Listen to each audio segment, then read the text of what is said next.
everyone, and welcome to Wednesday's edition of Reptile News. Now we're going to start off today in Australia. Kind of a funny little story. It's a short story, but it's a funny story. A man actually bought some salad in Sydney, and when he was preparing it to enjoy his feast, he found a frog in his salad. Now, we've heard about this so many times over the last few years, people that buy prepackaged food and find animals in it, more specifically reptiles and amphibians. Now, they don't necessarily say what factory prepackaged this. I'd love to hear that to see if we can point it at any of the factories in the past that have been doing this quite often. But, you know, in a good turn of events, the man is actually getting quite a few laughs out of it and said that he would have actually croaked had he eaten it. Ha ha. And now we're going to move on to California, where apparently a 3-foot American alligator was found wedged between some fences down in Southern California, Riverside, I believe it was. Now, alligators are illegal to keep in California. Alligators are not native to California, so this clearly was an escaped or released pet of some sort. No word exactly what's going to happen to the alligator now, but we assume it's probably either going to be euthanized or get put in some sort of facility, maybe a zoological facility somewhere. And now we move on to our top story of the day, the Butler's garter snake. The Butler's garter snake is on the threatened or endangered species list and apparently has caused several headaches for developers in the past. Now, the Department of Natural Resources is proposing to remove the Butler's garter snake from the threatened or endangered species list. Of course, there is some opposition. A herpetologist said that they didn't consult any outside professionals about this. It was all an internal matter. Apparently, there's a person that ran a construction company years ago who is now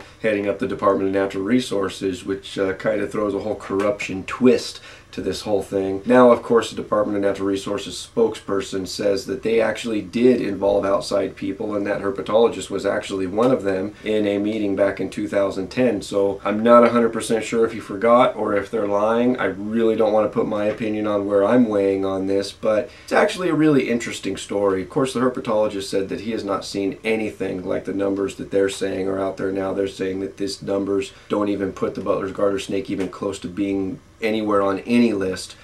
He, of course, is saying that he has not found that to be true. So that, of course, is left for us to decide, which is going to lead us to our question of the day. What do you think are some of the things that should be looked at when removing or even adding an animal to the endangered species list? Not just reptiles and amphibians, but any animal. Leave a text comment or a video response. And that has been all your news for this Wednesday. If you'd like to read any more about these stories, that link's right down below here in the description. And as always, if you're still watching, my name is Jason White. Now you know what's going on in the reptile world. Be good to each other, and we'll see you next time.